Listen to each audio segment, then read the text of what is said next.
കൃത്യം ദൂത് പറഞ്ഞത് കൊണ്ടൊന്നും അത് ദൈവാത്മാവാകണമെന്ന് ഇല്ല. എന്നാ കൃത്യം ഞങ്ങളുടെ ജീവിതത്തിൽ ഒന്നും പുള്ളിക്ക് അറിയത്തില്ല, ഒരു പരിചയമില്ല, എന്നാലും കൃത്യമായിട്ട് പറഞ്ഞെന്ന് പറയുമ്പോൾ ഉടനെ ഭൂതങ്ങളുടെ കീഴെ കൊണ്ട് തല വെച്ച് കൊടുക്കരുത്. അപ്പൊ ഈ കൃത്യം ദൂത്, ഫോറൻസിക് പ്രൊഫറ്റ് ആരാ പറഞ്ഞേ?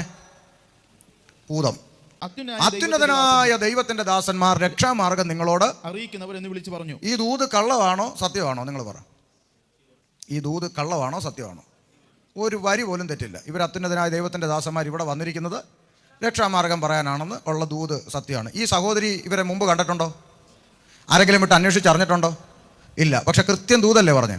നമ്മളായിരുന്നെങ്കിലോ 3 ദിവസം ഉപവാസ പ്രാർത്ഥനയ്ക്ക് അമ്മാമ്മയുടെ ഡേറ്റും മേടിച്ചിട്ട് എന്നാ ദൂതാണ് എൻ്റെ കൃത്യം, എൻ്റെ പാസ്റ്റർ ഇത് എങ്ങനെ ഇത്ര കൃത്യമായിട്ട് പറഞ്ഞു? എങ്ങനെ കൃത്യമായിട്ട് പറഞ്ഞെന്നറിയണ്ടേ? താഴോട്ട് വായിക്കാം. ഇങ്ങനെ അവൾ പല നാൾ ചെയ്തു വന്നു.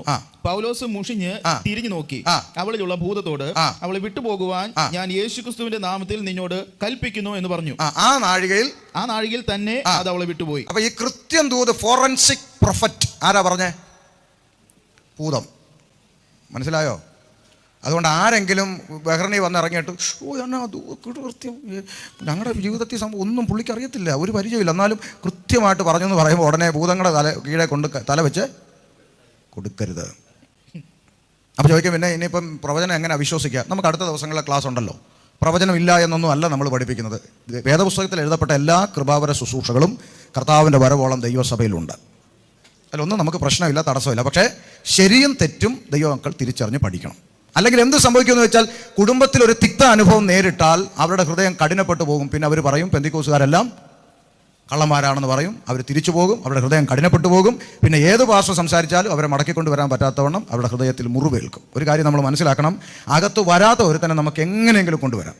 അകത്ത് വന്ന് മുറിവേറ്റിട്ട് തിരിച്ചു പോകുന്ന ഒരുത്തനെ നമുക്ക് കൊണ്ടുവരാൻ പറ്റില്ല. അതാദ്യം മനസ്സിലാക്കിക്കണം. അല്ലെങ്കിൽ അവൻ അത്രത്തോളം വചനത്തിൽ നിലനിൽക്കുന്ന അല്ലെങ്കിൽ ബോധ്യമുള്ളവനായിരിക്കണം. അതുകൊണ്ട് നമ്മൾ എപ്പോഴും ചിന്തിക്കേണ്ട ഒരു കാര്യമുണ്ട്, ഞാൻ മുഖാന്തരം എൻ്റെ സഭയിൽ വരുന്ന ഒരാൾക്കും ഇടർച്ച ഉണ്ടാകാൻ ചെറിയ കാര്യമൊന്നുമല്ല കേട്ടോ, ചെറിയ കാര്യമൊന്നുമല്ല. കർത്താവ് പറഞ്ഞു, ഇടർച്ച വരുത്തുന്നവൻ അയ്യോ, അവൻ എന്ത് ചെയ്യണമെന്നാണ് പറഞ്ഞ പറ. അവൻ്റെ കഴുത്തിൽ ഒരു തിരിക്കല്ല് കെട്ടി അവനെ സമുദ്രത്തിൻ്റെ ആഴങ്ങളിൽ ഇട്ട് കളയുന്നത് നല്ലതെന്ന് പറഞ്ഞു. ഈ സമുദ്രത്തിൽ എടുത്തിടുന്നവൻ്റെ കഴുത്തെ കല്ല് കെട്ടുന്നതിൻ്റെ ഉദ്ദേശം എന്താ നിങ്ങൾ പറ? നീ ആയുസ് ഇവൻ എന്ത് ചെയ്യരുത്, പൊങ്ങി വരരുത്. അത്രയ്ക്ക് ഗുരുതരമായ കുറ്റമാണ് ഇടർച്ച ഉണ്ടാക്കുക, കലക്കം ഉണ്ടാക്കുക. എടുത്ത് വെളിയിൽ കളഞ്ഞാൽ അവനെ പിന്നെ മേലെ തിരിച്ച് അവനെ എത്ര ലക്ഷം രൂപ ദശാംശം ഇടുന്നവനായാലും അവനെ ദൈവസഭയുടെ പാടി പിന്നെ കയറ്റരുത്. ഈ സഭയ്ക്കകത്ത് കലക്കം ഉണ്ടാക്കുന്ന ചൊറിയാണങ്ങളുണ്ട്, അതിൻ്റെ ആ കാര്യമായി പറയുന്നത്. മനസ്സിലാക്കിക്കോണം. വലിയ കുറ്റമാണ്. കാരണം ഒരാത്മാവിൻ്റെ വില മുഴു ലോകത്തെക്കാളും വലുതാണ്. അത്രയും കഷ്ടം സഹിച്ചാണ് ഒരു ആത്മാവിനെ ദൈവസഭയെ കൊണ്ടുവരുന്നത്. നമുക്ക് പറഞ്ഞു വിടാൻ എളുപ്പമാണ്, പക്ഷെ നമുക്ക് നേടാൻ കഴിയണം. 10 എണ്ണത്തെ നേടിയ ഒരാളാണ് ഇത് പറയുന്നതെങ്കിൽ നമുക്ക് അംഗീകരിക്കാം. ജീവിതത്തിൽ വാ തുറന്നൊരുത്തനോട് ദൂഷണം പറയാതിരുന്നിട്ട് സഭയ്ക്കകത്ത് അടി ഉണ്ടാക്കാൻ നടക്കുന്നവനെയൊക്കെ എടുത്ത് വെളി കളയണം. എന്നാ ആര് എടുക്കപ്പെട്ടോ? ഈ വെളിയിൽ കളയുന്നതിന് മാനദണ്ഡമുണ്ട്, ചുമ്മാ അങ്ങെടുത്ത് കളയുകയല്ല. ഒരു വീഴ്ച വന്നാൽ നമ്മൾ ആദ്യം എന്ത് ചെയ്യുക? പറഞ്ഞു മനസ്സിലാക്കുന്നു. തിരുത്തപ്പെടുന്നില്ലെന്ന് കണ്ടാൽ സഹോദരന്മാരെയും കൂട്ടി പേഴ്സണലായിട്ട് എന്ത് ചെയ്യുന്നു?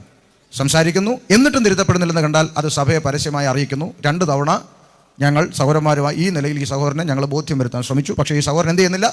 തിരുത്തപ്പെടുന്നില്ല. അതുകൊണ്ട് ഈ ദൈവസഭയുമായി ഈ സഹോദരന് ബന്ധമില്ലെന്ന് പരസ്യമായി സഭയിൽ നോട്ടീസ് വായിച്ച് അദ്ദേഹത്തെ ഒഴിവാക്കുന്നു. ഇതാണ് ബൈബിളിൻ്റെ സിസ്റ്റം. ഓക്കെ, അതിലേക്ക് നമുക്ക് വരുന്ന ദിവസങ്ങളിൽ വരാം. ഇപ്പോൾ നമ്മുടെ വിഷയം മാറിപ്പോണ്ട. അപ്പോൾ ഇവിടെ പറഞ്ഞെന്താണ്? ഭൂതം വളരെ കൃത്യമായി ദൂത് പറഞ്ഞു. അപ്പോൾ കൃത്യം ദൂത് പറഞ്ഞത് കൊണ്ടൊന്നും അത് ദൈവാത്മാവാകണമെന്ന് ഇല്ല. ഇതാദ്യം നമ്മൾ മനസ്സിലാക്കിക്കണം. ഇനി ദൈവാത്മാവാണ് കൃത്യം ദൂത് പറയുന്നതെങ്കിൽ അതിന് പ്രതിഫലവും ഇല്ല, ചോദിക്കില്ല. വേദപുസ്തകത്തിൽ ഒരു കൃപാവര ശുശ്രൂഷകളും കച്ചവടത്തിനുള്ളതല്ല. നിങ്ങൾക്ക് സൗജന്യമായി ലഭിച്ചു, സൗജന്യമായി കൊടുപ്പിനെന്നാണ് ദൈവത്തിൻ്റെ വചനം. കൃപാവരങ്ങളെല്ലാം സൗജന്യമാണ്. ഒരു പ്രവാചകൻ വന്നിരിക്കുന്നു, അയ്യോ മിനിറ്റിന് ആകാശ്, ഇങ്ങനെ പറയുന്നവരൊക്കെ കേട്ടിട്ടുണ്ട് നാട്ടിൽ. ഇല്ല, വേദപുസ്തകം കൂട്ടായ്മ കൊടുക്കാൻ പറഞ്ഞിരിക്കുന്നത് നിങ്ങളെ വചനം പഠിക്കുന്നവൻ സകല നന്മയിലും ഓഹരി കൊടുക്കണം.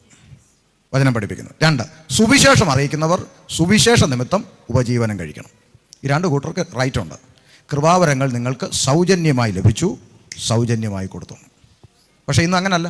വചനം പഠിപ്പിക്കുന്നവന് 10 രൂപ കൊടുക്കുകയില്ല, ദൂത് പറയുന്നവനെല്ലാം കൊടുക്കും. കാലം മാറിപ്പോയി, പോട്ടെ, നമ്മുടെ വിഷയം അതല്ല.